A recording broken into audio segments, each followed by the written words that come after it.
Ay, ay, ay, ay, ay, ay, ay,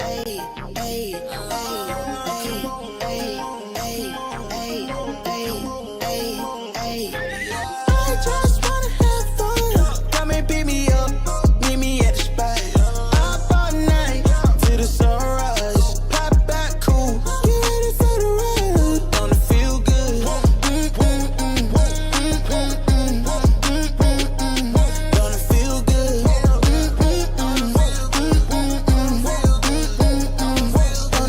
Holy moly, guacamole in my pockets. What a blessing. Got it on me, I got options. Real stepper, check the shoes, get it poppin'. Eating good, feeling good. Where my hopping John at? Put it on a plate with some lemonade. That's the way we did it in the old days. Back then, mama said, get up, walk up, play. But you better not come home like this. Street lights, we was young racing. Street lights, carefree was the best time. Fast forward daydreaming about the next time. When it's gonna happen again, cause I just wanna have fun. Come and pick me up, meet me at the spot. Up all night till the sunrise. Pop back cool, get ready for the ride. Don't it feel good? Don't it feel good?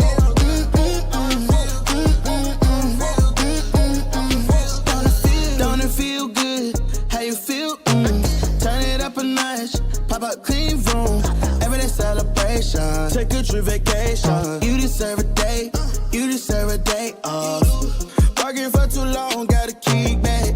Turn my cell phone off, wait till I get back. Ooh, yeah, I did that. Living my life with no regrets. So I titled, let go. Pull up on me, we did chillin'. At the spot, what time? Anytime. Pull up on me, we did coolin'. The chill spot, what time? Party time. I just wanna have fun. Come and pick me up, meet me at the spot. Up all night till the sunrise. Pop back cool, get ready for the ride. Ah, don't it feel good? Gabagoo, gabagoo, gabagoo. Don't it feel good?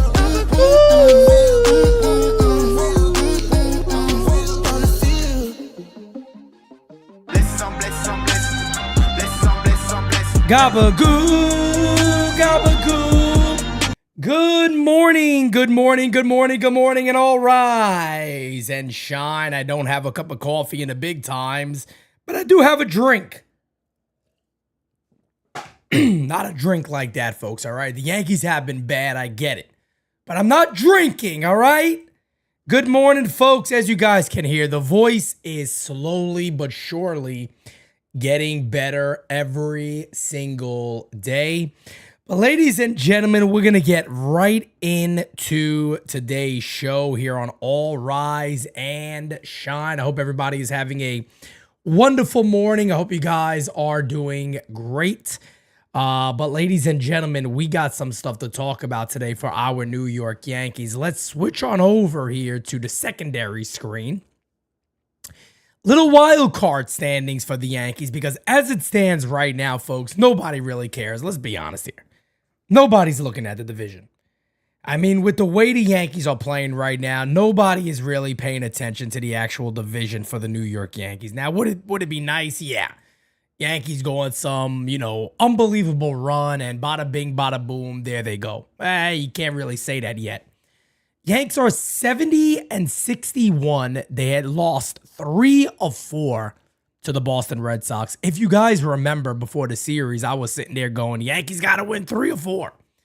They got to win 3 or 4. There's no other way of going about it but winning 3 or 4 for the Yankees. Well, come to find out, the Boston Red Sox go ahead and win 3 or 4.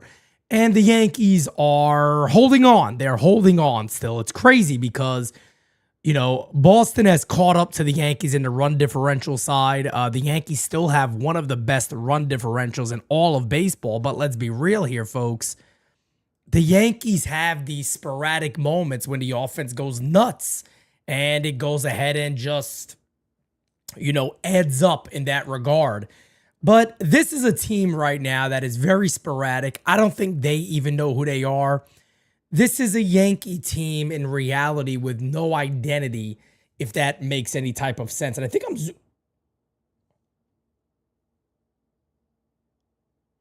what the hell? What the hell? I tried to zoom out. I zoomed in.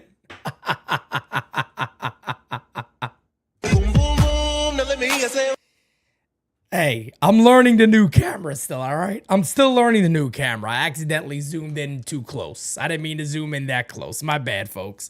I did not mean to zoom in that close. I meant to zoom out a little bit because I noticed I was kind of in the little box here. I meant to go out a little further. But anyway, you know, this is a team who really doesn't have an identity right now. The Yankees are kind of struggling with that. They don't know who they are. I mean, if you guys, you know, want to laugh about it in many ways, and some people could say it feels like it's nitpicking. It's not nitpicking at all. It really isn't. DJ Steele says, my missus said you use nose strips with that zoom in. Nose strips. I mean, I do a lot of skincare, okay? I got a beautiful skincare routine locked down. I'm just saying. Thank you for being a friend. I'm on camera, folks. I got to try to take care of the face a little bit. I don't want to, you know, I'm an aging man here. I'm an aging man. But if you want to nitpick for the New York Yankees, you can very, very much nitpick. You know what I mean? No doubt about that. The Yankees are a team right now that just doesn't know who they are in reality. Aaron Boone comes out and says, you know, maybe it's us just taking it this far. Aaron Boone comes out and basically talks about, well, you know, Volpe's kind of been struggling a little more offensively than defensively. He saves the defense because that's all they have right now with Volpe. Let's be honest, folks. You know, here's the truth. All the Yankees have right now with Anthony Volpe is defense. They've already taken that goalpost and they've already moved it all the way over. The last thing they can say right now is, you know, the defense is also bad. So they're doing their best to at least cover for that. Aaron Boone came out and said, hey, you know, the offense hasn't been good of late. We're going to give him, you know, a little bit of time. They said, hey, is he going to play tomorrow? We'll see about that. Well, the team has such an identity crisis that Aaron Boone gets him right in the game yesterday, which in reality, I just want fans and everybody watching to understand what I'm saying here. You can't do that with a player. If you guys remember, and let me go ahead and kind of connect the dots here to something else. Do you guys remember a few years back when Aaron Boone did this with Josh Hamilton, Josh Donaldson? Donaldson was hitting like 190 something. He was playing horrible baseball. Everybody knew it. And Aaron Boone said they had he wasn't playing today, and then they had a long conversation, remember? They had a long conversation and they were in the clubhouse in Aaron Boone's office. They came out and basically the story kind of changed. It was meant to be a benching, but it was more like have a cupcake, sit down and relax, and we'll get back to it later. Very similar here with Anthony Volpe. Is Aaron Boone comes out, he's not playing, but you get him right into a game. In reality, I was talking about this early. I would have liked to see Anthony Volpe sit out the entire National Series, or at least the first two games, and not come into game at all, unless, you know, maybe you had a situation where you got to steal a bag late in the game, and then you go from there. But he doesn't have to come in for defense. You can figure things out. And if you did, you got Ahmed Rosario there. You got other guys that can manage certain positions and you know, go about all that. That is my biggest problem here with the Yankees, is that this Aaron Boone cannot become a guy now who is going to hold these guys accountable. You know, people were messaging me when Aaron Boone was on WFAN. And I never really watched the clip because, again, like I tell you guys all the time, I'm always trying to do stuff here.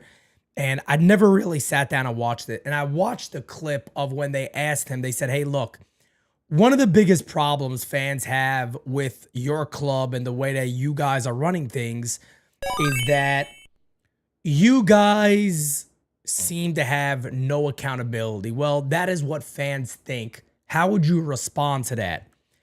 And Aaron Boone's response was probably the biggest cop-out of all time. And it's a new line that the Yankees are using because Brian Cashman used the same thing. They sat there and they said, well, playing in New York, it holds you accountable.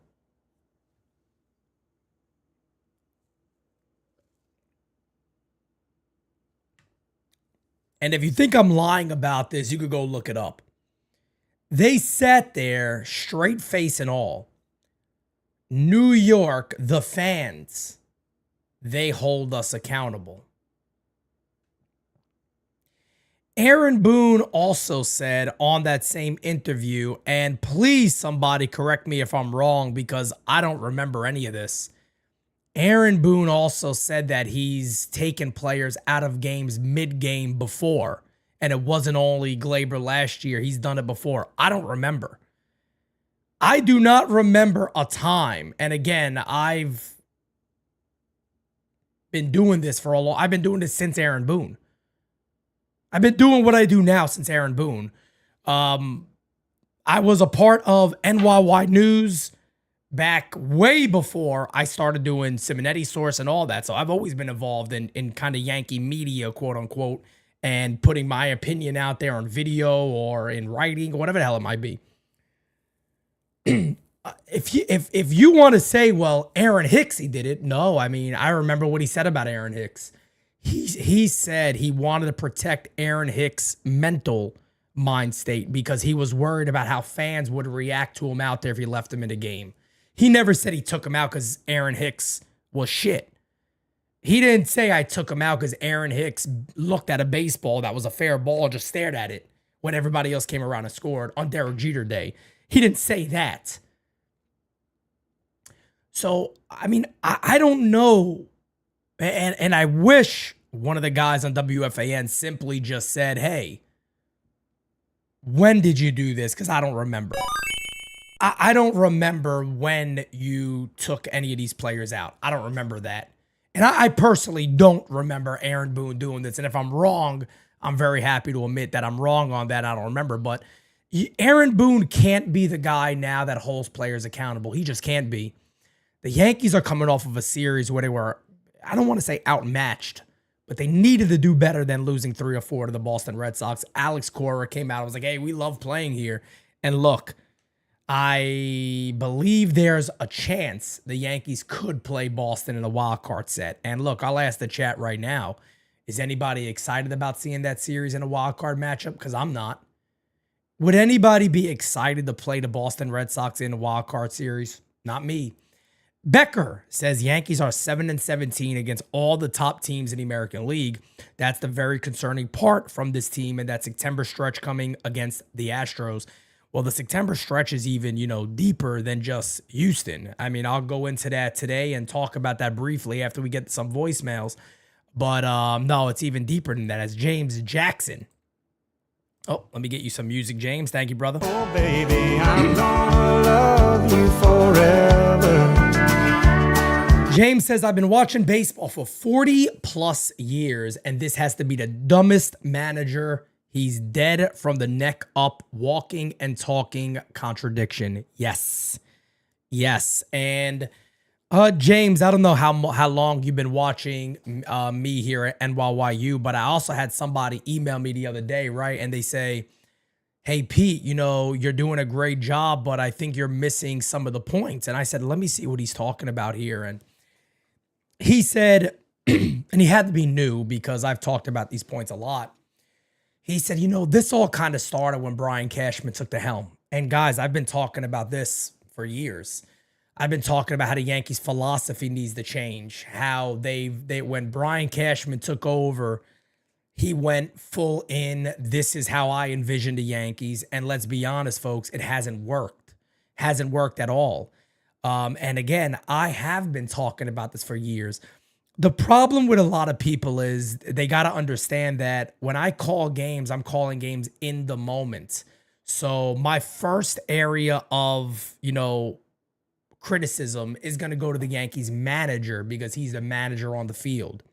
I understand everything else happening in the front office better than a lot of people do. And it's a problem across the board. Getting rid of Aaron Boone doesn't just cut it unless Brian Cashman has a change of plans. Unless Brian Cashman goes, hey, let's be real. This hasn't worked. We got to get somebody else in here that's maybe a little more center to what we wanted. Aaron Boone is an extreme. He's an extreme. Let's be honest. Boone is an extreme. If you wanted somebody that coddles the players and all that, cute, but he's an extreme. Aaron Boone is the type that has basically come out and said, hey, look, I will make myself look like a moron to protect these players. And look, to his credit, he does. He does. I mean, he does make himself look foolish to protect the guys because just the other night, Aaron Boone came out and he was talking about the Anthony Volpe play when he went to second base and almost tried to get Duran, and Duran was safe, when in reality, the obvious play is you get the out at first base. Aaron Boone slipped up and was like, obviously it wasn't the right play. But before that, he was defending it as the right play. He understood why he did it. Then he says, obviously, it wasn't the right play. And then he tried to backtrack that a little bit. But he contradicts himself all the time. The entire organization does. All this organization does is contradict themselves. And it's crazy because the Yankees organization has been wrong on a lot of the moves they felt was correct. And that is a major problem. If you remember, they did the same thing when it came to Gio Urshela and Josh Donaldson. Well, we like Gio, but he's not Donaldson. Well, it turned out that they're just as bad as each other are. I mean, they were terrible. And Gio was never that bad with the Yankees as Josh Donaldson was. So, it continues to happen here, but they're a mess. And I just wanted to address that this morning because there is a major contradiction on this club, and they contradict themselves all the time. That's why I said, if I were to interview Aaron Boone, it's not a tough interview. It's not a shouting match with Aaron Boone. I would respect him as the Yankee manager, but at the end of the day, I would also hold him accountable because look, he also said it, didn't he? Well, New York holds us accountable. Well, then the media should. Then the media should hold you accountable. And I do have a prediction to make here. For years now, by the way, it has been known that there are people in the Yankees front office that are not a fan of Aaron Boone.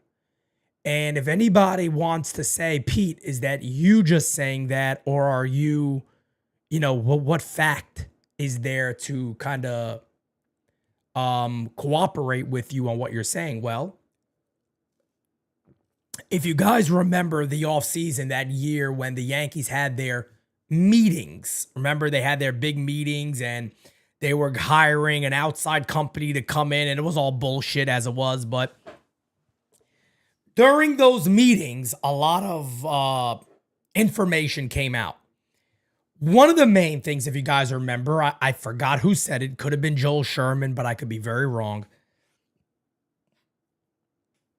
Is that Aaron Boone was challenged a lot during those meetings and those conversations. You had Yankee officials who didn't want to be named, but they were anonymous sources coming out and saying that they're shocked that Aaron Boone hasn't learned more as the Yankee manager, that they're shocked that it's taken him this long to kind of adjust to being the Yankee manager and figuring things out. That is all on record. Now, is, who those people are, I don't know.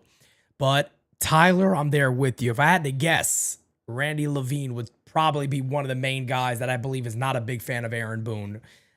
There's no guarantee of that. I don't have evidence of that, but that's probably part of my belief is that he could be one of those guys. So there's been evidence that there's not fans of Aaron Boone in the Yankees clubhouse, or in the Yankees ownership. But at the end of the day, you got to remember one thing. Brian Cashman is indeed running the show. There's no doubt about that. This is Brian Cashman's team. This is how he's put it together.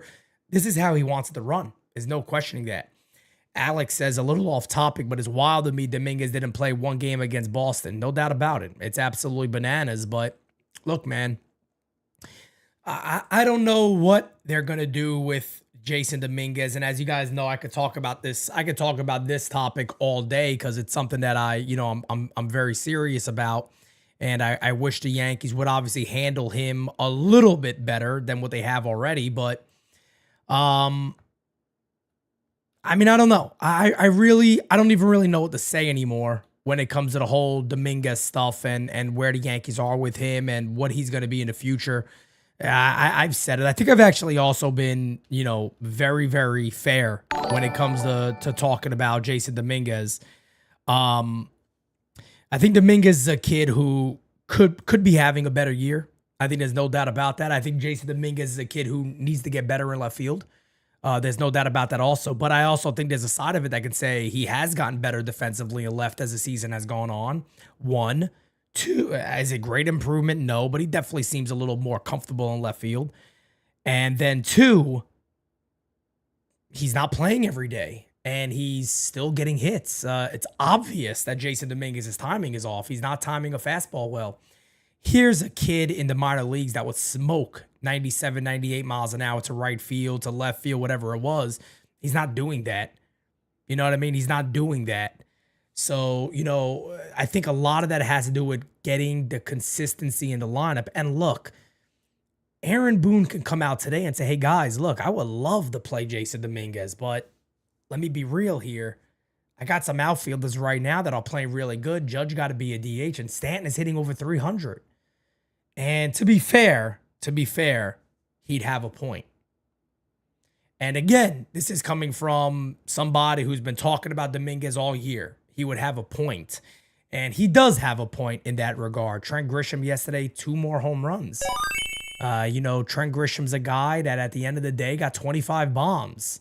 You're going to sit Trent all the time? It's tough. Are you going to sit Cody Bellinger? Are you going to sit Stanton, who's hitting over 300? It's tough. Mike Thompson.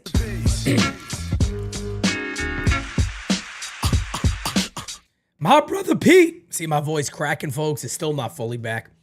Boone playing daddy ball with Volpe. It's embarrassing, and the fans will continue to resent Volpe for this bullshit. Volpe will be asked out once he actually plays for a real skipper.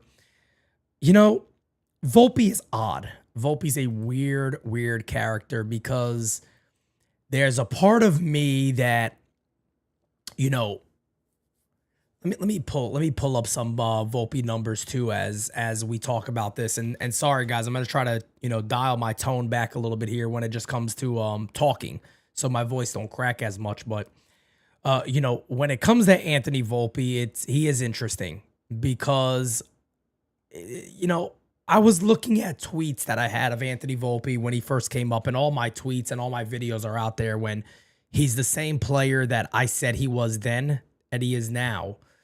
And when you continue to see him play short, but then you see other shortstops play, Anthony Volpe should be a second baseman. And I don't know how the Yankees are going to go about this. And I also don't know if the Yankees are being, I feel like,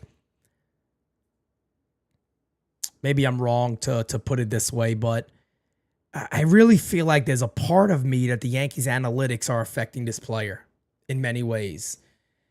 Anthony Volpe does not know who he is because he's not the guy he was in the minor leagues, even by his approach.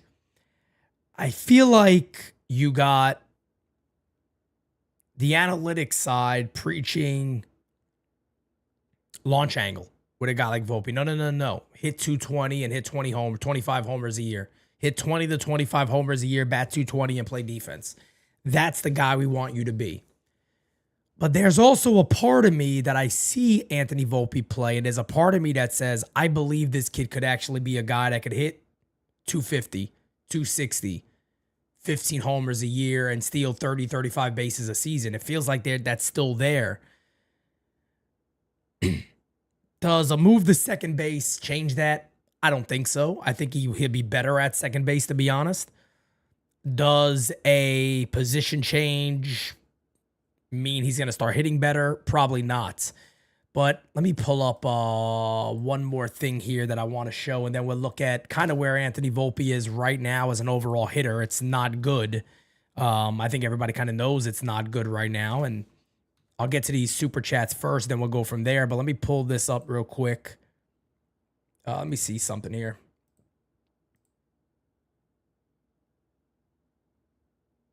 Okay.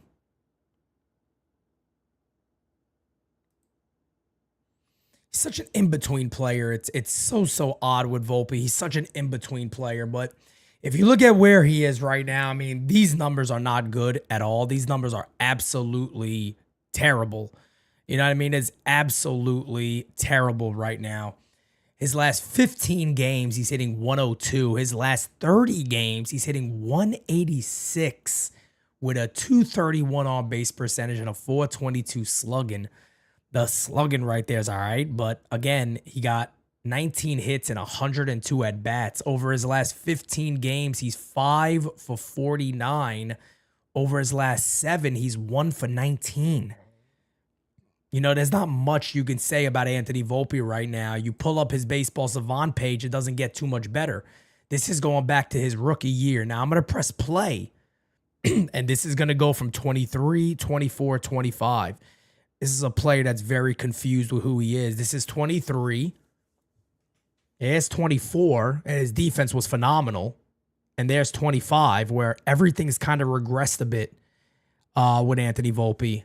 Everything has kind of changed and regressed. It's very, very strange. You look at 2023, right? He kind of went back to being a little more launch angle, a little more power. Base running was good. His fielding value was good. Last year, his fielding was phenomenal, but then the offense took a major dip. And then this year, his fielding is not good at all. He's taken a big step back defensively. And again, you're just not looking at a really good player. And that's all there is to it with Anthony Volpe right now. The Yankees got to make a decision here. Macho King says, need a meeting with Macho elbow drops incoming. NYU and UWO run this game. Oh, yeah. Fire Baboon and Trash Can and get an owner who is present. That would be absolutely wonderful. Felix Nunez says, Volpe, he's only 24. What do we do with him for real? I mean, he's a young, I mean, look, you made a point right there yourself. He's a young kid still. He's 24 years old. So, you know, Volpe still potentially has time. He has time, but he's certainly taken a step back. Anybody saying Volpe hasn't taken a step back, you're lying to yourself. Ross says, the bottom line is that Boone gets the very least of his players. Great managers extract the most of their players. I agree. I agree 100%. That's something that I've talked about here a lot, is that Aaron Boone, no matter what they say you want to play for him or not, he doesn't get the most out of his players. And look, it's going to sound like a broken record, but it's about accountability. It's all about accountability. It's all about these guys can do whatever the hell they want. These guys can do whatever the hell they want. Nothing really changes. And that's how it is here. They do whatever the hell they want.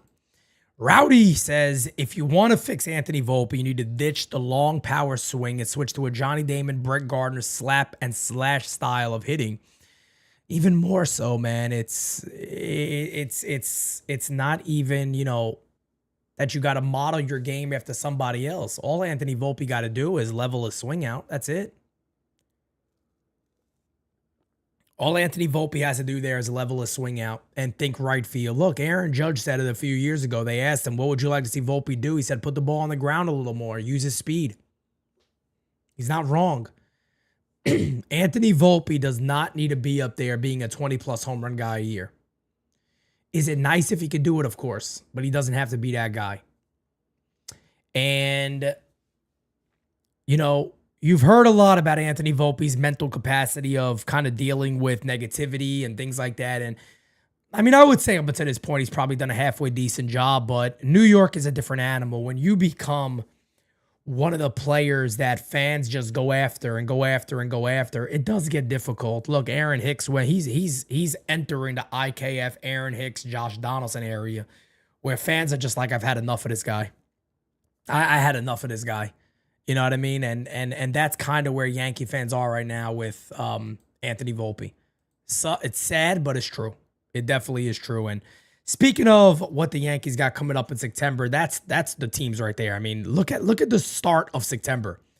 3 against Houston, 3 against the Jays, 3 against the Tigers, 3 against the Boston Red Sox. So you bet your ass you better go at least 5-2 over these next 7 games because shit is kind of scary right now for the Yankees. But ladies and gentlemen, let's get right into voicemails. Here we go. Hey, this is Joey from the Yo! Bronx, baby. How you doing? What's up, man? Gabago. How you doing?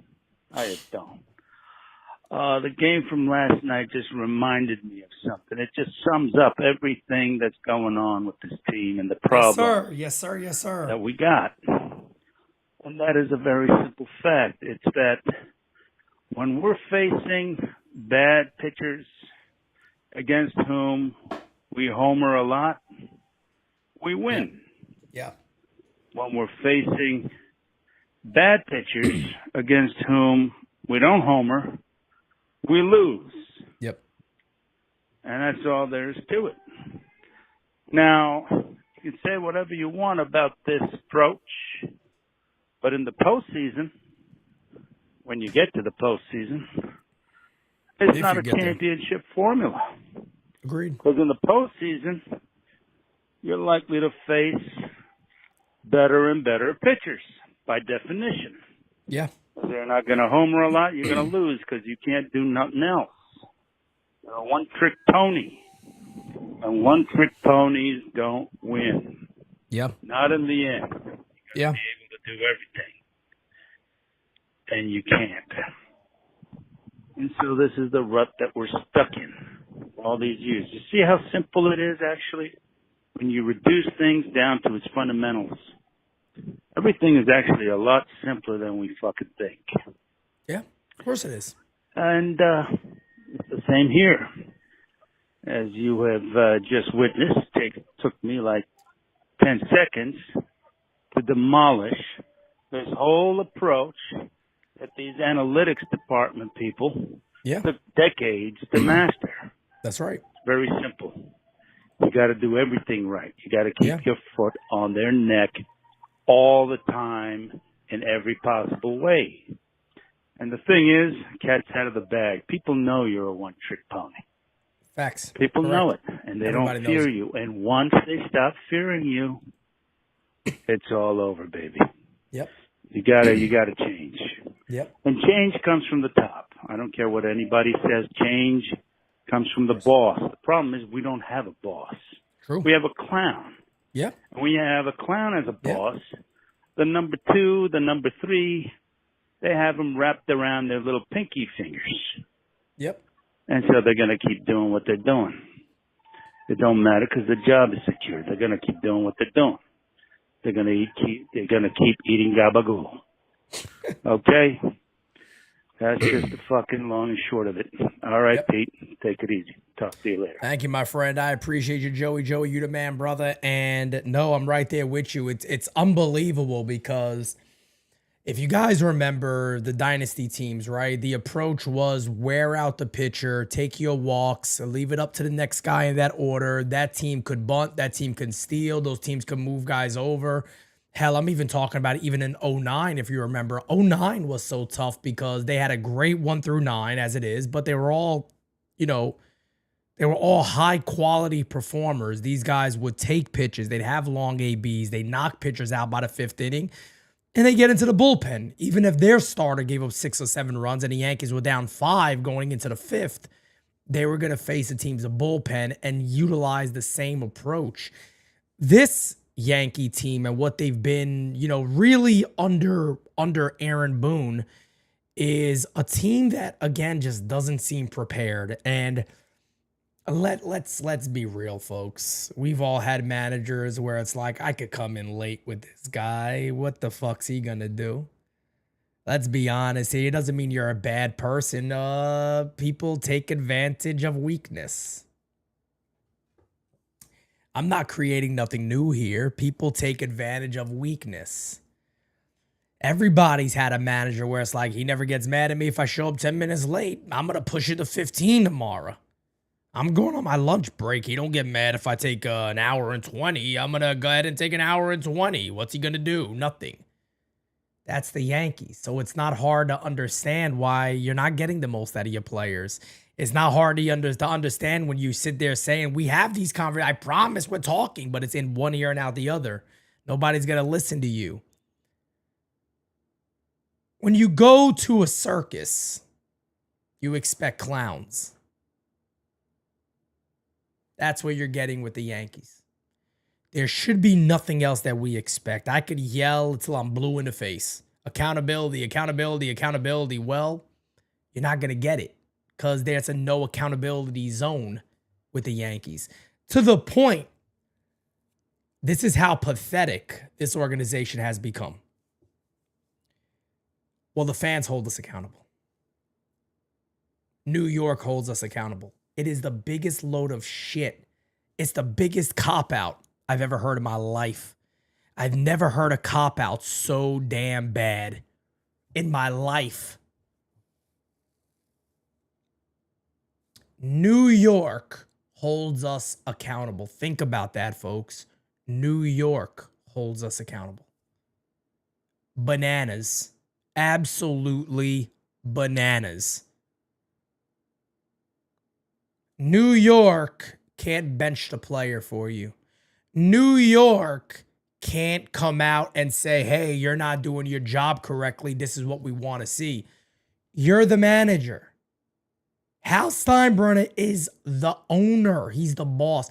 I've said this 100 times. There's one person that can change and just say, I've been a nice guy, but I'm fed up with it. I'm tired of it. I'm not going to be a nice guy no more. There's one person that can do that. That's Hal Steinbrenner. Hal Steinbrenner can wake up one day and go, the hell with this. I'm done. I'm fed up. You're gone. You're gone. You're gone. I'm tired of it. I'm not going to take a beating from everybody else. You're all out. You're all out. He's the only person that can change and do that. Boone can't. Boone can't change and do that. He can't. He can't do it. He's who he is. The only clown at this circus that can take his makeup off and take the big red nose off and the big ass red shoes and get into a suit and go, the clown show is over. I'm tired of it. I'm not going to take a beating is the boss. That's the only person that could come out and do that. Unfortunately, he's missing in action. To the point, he's quieter than a mouse. A mouse is much more louder than Hal Steinbrenner. Nobody knows where he is. Have no idea if he's ever out the stadium. You never see his presence at all. One of the things I love the most about George Steinbrenner is his presence was felt. He was there. And the players knew it. Hell, you got a lot of quotes. When George was there, you knew something was up. You know, George was watching. You get a call down from George himself. And again, I've talked about this for many, many years. Hal Steinbrenner doesn't have to be his father. He doesn't have to be. He doesn't have to be a fan. He doesn't have to put his foot through a TV. He doesn't have to do none of that stuff. But at the end of the day, there got to be a level of pride. And I don't know if you guys may disagree with me, but does anybody feel a sense of pride with this club? Because I don't. And look, when I see this hat used to stand for excellence. This logo, as a fan, used to keep your head high and go, even if we lost, we knew that this hat, this logo stood for excellence. It feels like nowadays, this logo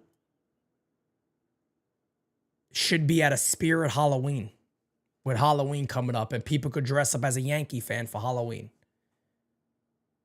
Because other fan bases have continued to shit on us, throw eggs at us, and laugh at us because we've become the laughing stock of baseball. And I don't know how there's not people in the organization that have so much pride in what this organization was. Because mind you, majority of the owners of this team or the majority of leadership that we know were there with George. They were there with him. I'd hate to put it on one man that he carried all that pride himself. I got to believe there were others that believed the same way he did. And don't get me wrong. Don't get me wrong. I'm not saying that the Yankees have it a little tougher now because there's a lot of other teams competing in free agency. I agree, there is. But here's the deal. We talk a lot about it's a winning season or it's a failed season. That motto is correct. But I don't think we necessarily mind if we lose, but we can hold our head high.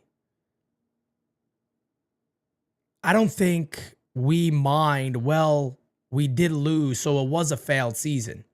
But we can talk about the season without saying we gave up. That's the problem. Because a lot of new age Yankee fans, and it's not their fault necessarily because they never saw a winner. They never saw a champion. They don't know what it is. A lot of these kids now that are growing up with the Yankees, they've never seen a winner. So for a lot of these people, it's like, we went to the World Series, didn't we? Ladies and gentlemen, was anybody proud? And I'm dead serious to ask you guys, was anybody proud of the Yankees getting to the World Series last year? Because when they got there, I said, wow, they actually did it. When it ended, I sat there and said, oh my God. I mean, one of the most disgusting performances in a World Series that I've seen in a long time. It's a team who absolutely collapsed. A team who looked not prepared. A team that honestly looked like they had another week of baseball to play on Game 5. They came out there and it felt like the Yankees felt like they had a whole nother week of baseball on Game 5. I felt no pride. I felt ashamed after the Yankees lost. They were made a laughingstock. The Dodgers came out and said, our scouting report was we just had to put the ball in play and the Yankees will lose. And they did. And then the Yankees became more of a laughingstock in the offseason because they tried to defend the position. And guess what, folks? They had a whole offseason to change some of it. And they've been just as bad this year in the same categories. Pete Jira, Little Manetti, maybe Father Francis, and the greatest community in the whole wide world. All rise. Pete, so we lose 3 out of 4, right? Now everything's supposed to be okay. I don't think so. You know, 1 is a lonely number. Winning 3 out of 4, and we're getting 1, and we're supposed to be happy, and everybody gets a prize. This team can't beat good teams. The 1 is that lonely number, Pete. Sing it, Dom. 1 is the loneliest number that you'll ever do. Yeah. 2 can be as bad as 1. It's the loneliest number since the number 1. Oh, no is the saddest experience you'll ever know. Go ahead, Dom. Go ahead, Dom. Yes, it's the saddest experience you'll ever know. It's just no good anymore since you went away. Now I spend my times just making rhymes of yesterday. All right, Dom. Number 1 is the loneliest number. 1 is the loneliest number. 1 is the loneliest number that you'll ever know. It is a lonely number, Yanks. It's lonely, damn it. Normally, it's a good number. But with you, not so good. So tighten that shit up. Let's go! You tell him, Dom. You tell him right now, damn it. That is the one, the only Uncle Dom. Could be a future Hall of Famer here at the U. Could be a future Hall of Famer. By the way, the Hall of Fame is coming here at the U. Don't worry about that. We just want to get set up and get everything where it needs to be. I'm going to send, by the way, guys, I'm going to send some of the founders members some emails probably today about some of the stuff that we've purchased already and we got going on. So I'm going to give you guys an update on where the studio is at and all that and what we're working on currently, some of the things that we've already got, thanks to you all. So be on the lookout for that probably today. But let's keep the voicemails going, folks. Hey, good morning, Pete, Yo! Jira, NYYU team, chat fam, Chris C. calling from Central Florida. Yep. 7 summers under this manager. The name and faces change, but the song remains the same. Facts. Short of number 28, season is a fail. All right, guys, Pete, Jira, chat fam, everybody take care, and let's go, Yankees. Do something. Come on. All right, see you. Thank you, brother. And yeah, man, it's more the same of what we've talked about for a while here. I'm there with you, man. And X-Cobra says, Yankees versus Boston wild card. Nobody wants to see that. I don't want to see that. Hey, Big Macho King in the house! How you doing? Underground, yeah. Well, the Macho King is beside myself that this team has become the laughing stock of baseball. Yeah. This organization does things the opposite way that I do them. And a man's gotta do what a man's gotta do. And sometimes you have to do what you think should be done. Dig it! And the Yankees gotta butcher prospects that ain't being in and out, because they always overeat their guys like Wolves, Volpe, Wills, and Dominguez, yeah. And I would package the 3 of them in jazz to get Marte and Skeens. Then maybe then you're cooking with gas. Because until then, no freak out, no confetti, because there's no guts and you can't be a champion or call yourself one if you never had a snuff a band or whatever. But the Macho King is standing tall on business with NYYU and the UWO, yeah. Macho Mayonnaise and Macho Mamas. Because if I had my way with these punks, they take me off the air, yeah, because they couldn't handle it. And I don't serve a second-rate, brother. No, I don't, and the Yankees have turned into a second-rate organization. But on September 6th, it's going to be first read, yeah. Yeah. Guys, I know when the underground class is up the joint, you think it teaches these jabronis some intestinal fortitude. Oh, yeah. Watch out! There it is. Yeah. Oh, yeah, baby. Macho, the one, the only reigning MVP here at the U. Macho King. Damn it. You bet your ass he's the Macho King. Ladies and gentlemen, really quickly, if I can do one more thing. You know, this is an amazing community here at NYYU, and we have a great member here, Fire Frank, our good friend, big member of our Discord server and founding member here at the U. His sister right now needs some of our prayers. If anybody out there is a believer in prayer, I certainly am. If anybody can send that out to our good friend, Fire Frank, great member of this community, always at events. We absolutely love him. And the one amazing thing about this community is we always try to have each other's back the best way we can. So again, folks, I just want to send that out to him. Frank, we love you, brother. We're with you, and prayers for your sister. No doubt about that, my friend. Let's keep the voicemails going, man. You guys have loaded us up this morning. I know it's been a while since we've actually done an All Rise because Baby Manetti got appointments. You know, Baby Manetti got appointment tomorrow. Baby Manetti got appointment later this week. It doesn't stop with this kid. This Baby Manetti, forget about it. The steak and potatoes, and then his doctor's appointments. Unbelievable. Hey, Pete, Jira, baby, who will never get bullied by an umpire, Simonetti, chat, William Henry here. Just a couple points I want to make. One, regarding the Volpe benching yesterday, which was a joke, and then they put him in the game. It reminds me of something you've been saying for years, Pete, about the Yankees expect to win, but they don't play to win. Yep. Putting Volpe in the game after they said they were going to bench him is just more of that same mentality that I don't think will ever win a world championship. The second thing it reminds me of is something our mutual friend Bad Dog keeps saying about Volpe, is that when he's at his best is when he's actually had some rest, which is typically at the beginning of the season That's right. or after the All-Star break. So it makes right. complete baseball sense to rest him totally for a couple days, and maybe he gets refreshed and gets better. But of course, the Yankees don't do that. One other thing that comes to mind too, I was so excited at the beginning of this year when I thought we had Volpe, who was playing better defense last year, and we had Jazz at second base. Instead, it's turned out just the opposite.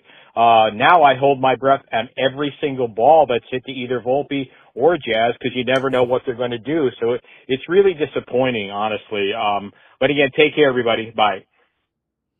Yeah, man. No doubt about that. No doubt about that. I'm right there with you. It's more the same with this club. Look, I've been saying the Yankees expect to win. They don't play to win. Really since 2019. I told everybody, and I used to go at fans. I was a big Aaron Boone defender his first year because, I'm just telling everybody it's year one. Let him be who he is. Let him figure things out, and we'll go from there. But I tell you the truth, man. Season 2 under Boone, 2019 came, and I was like, yeah, this ain't it. This ain't it, man. There's something seriously wrong.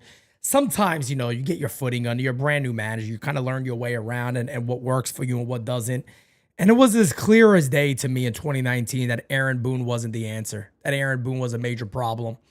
And here we are still to this day. Everybody kind of feels the same exact way. Let's keep it going. Hey, Pete, it's Josh from Sheepshead Bay. What's up, brother?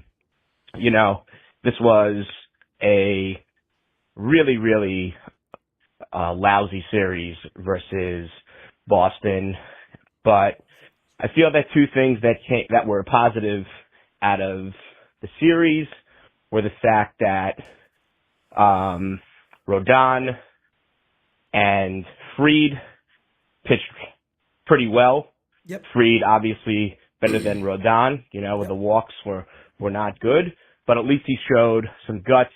And if we're going to do anything this year, we're going to need those two. The second thing I wanted to talk to you about and get your opinion was the fact that I wanted to know if you thought that Anthony Volpe's timeout was performative, or is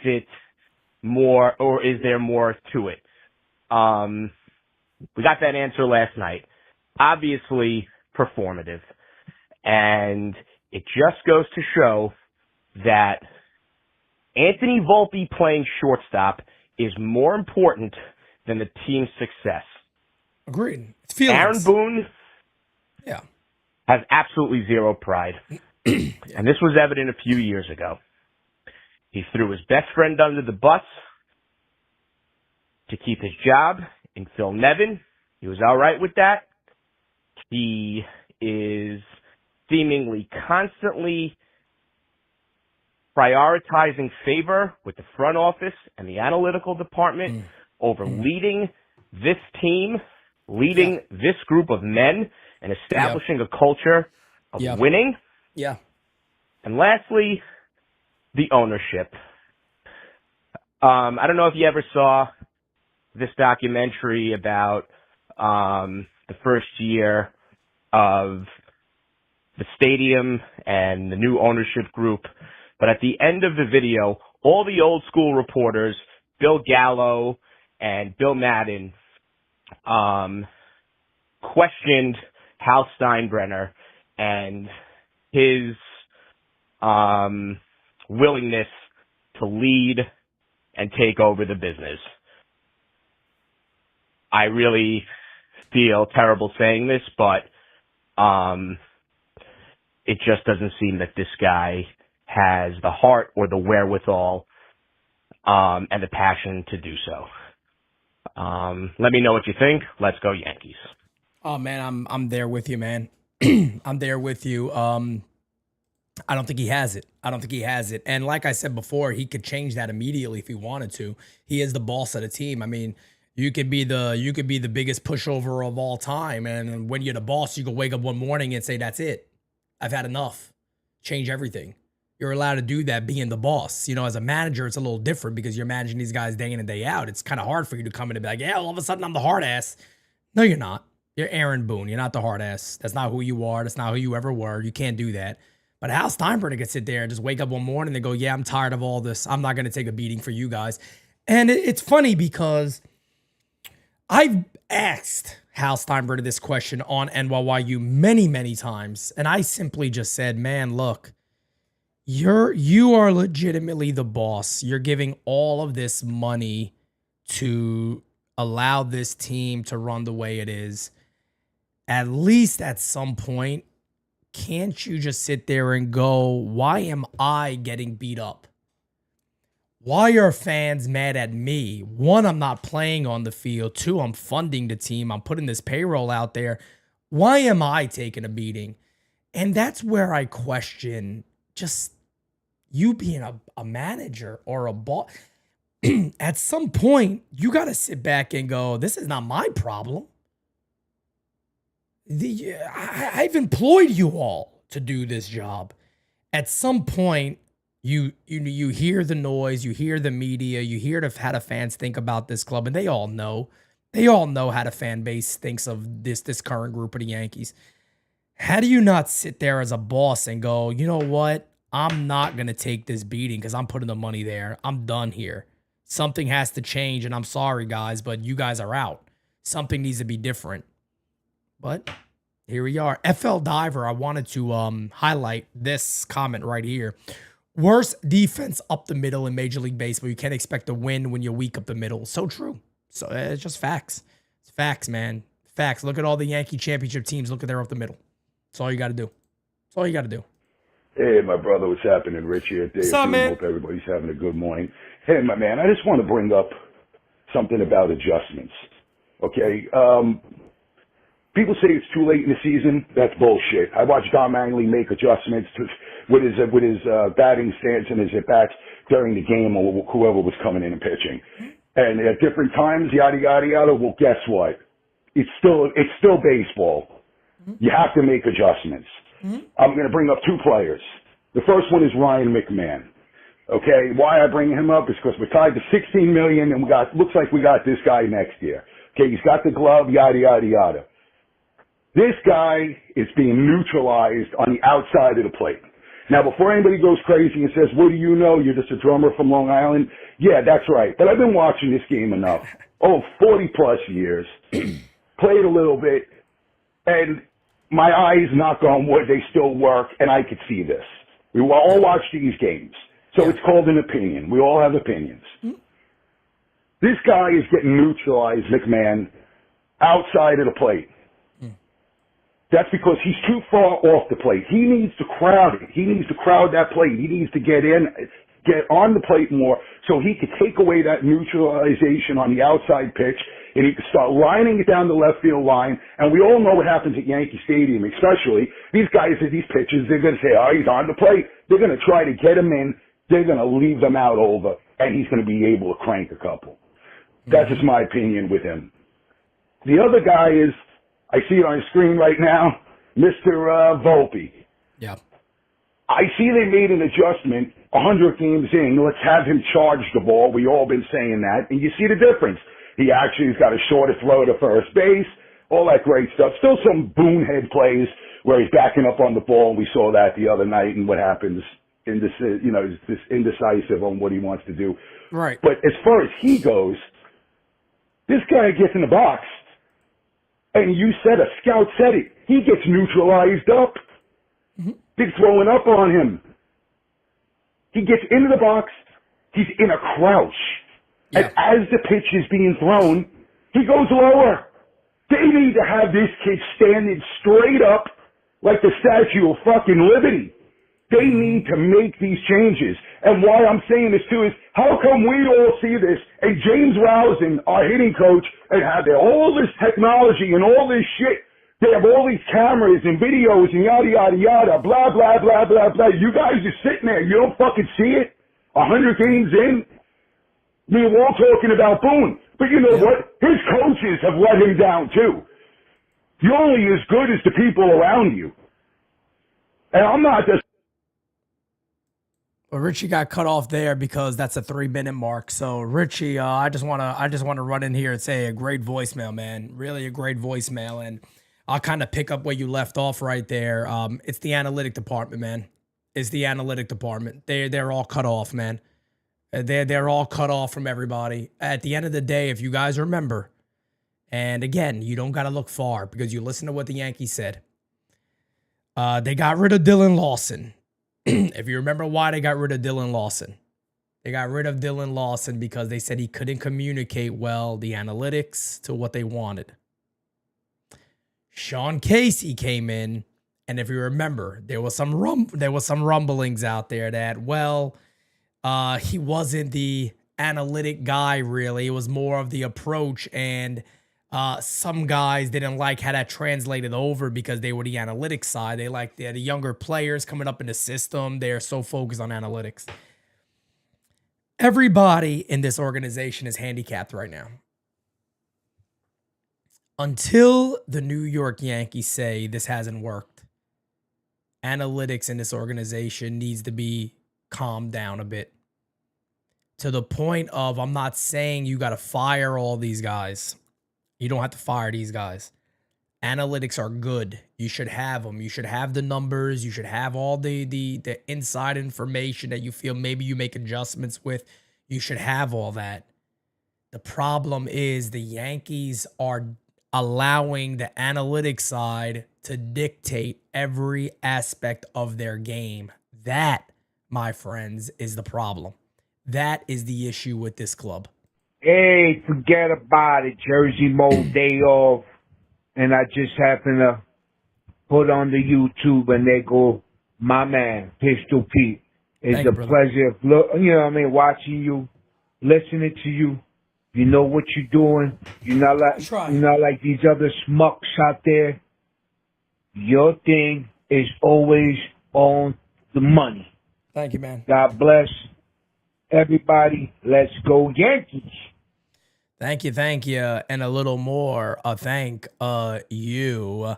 Ladies and gentlemen, we're going to go ahead and wrap up our show today a little bit later in today's day as we get closer to game time for the Yankees. It'll be Lord, right-handed pitcher Lord on the mound for the Nationals. He's 4-6 with a 3.46 ERA against Cam Schlittler, who is 1-2 with a 3.22 ERA. So again, Yankees got 3 games at home against the Nationals. You got to win. You got to win. That would be a wonderful thing for the Yankees to do today, is to win a damn series, hopefully win 3 in a row, and we'll see what happens. But ladies and gentlemen, much love to each and every one of you guys. Thank you for keeping up with, my voice. I still can't be, I feel like I'm not me when my voice isn't loud enough, or I can't do my regular high energy because my voice is not there and I don't want to crack it the whole time. But anyway, guys, we'll be back a little later tonight. Hopefully the voice is a lot better by then. But Game Season Live coming up later tonight, 7 o'clock start time. Catch you guys there. Peace out, baby. We got it next. That's how you finesse. We come for they next. We come to collect. Did it all on my own, yeah. When it brought it back home, yeah. Now they calling my phone, yeah. But I'm all in my zone. They not a threat. Tell them reset. When they're at their best, we still not impressed. Did it all on my own, yeah. When it brought it back home, yeah. Bought a watch with the stones, yeah. Caught them watching my phone, yeah.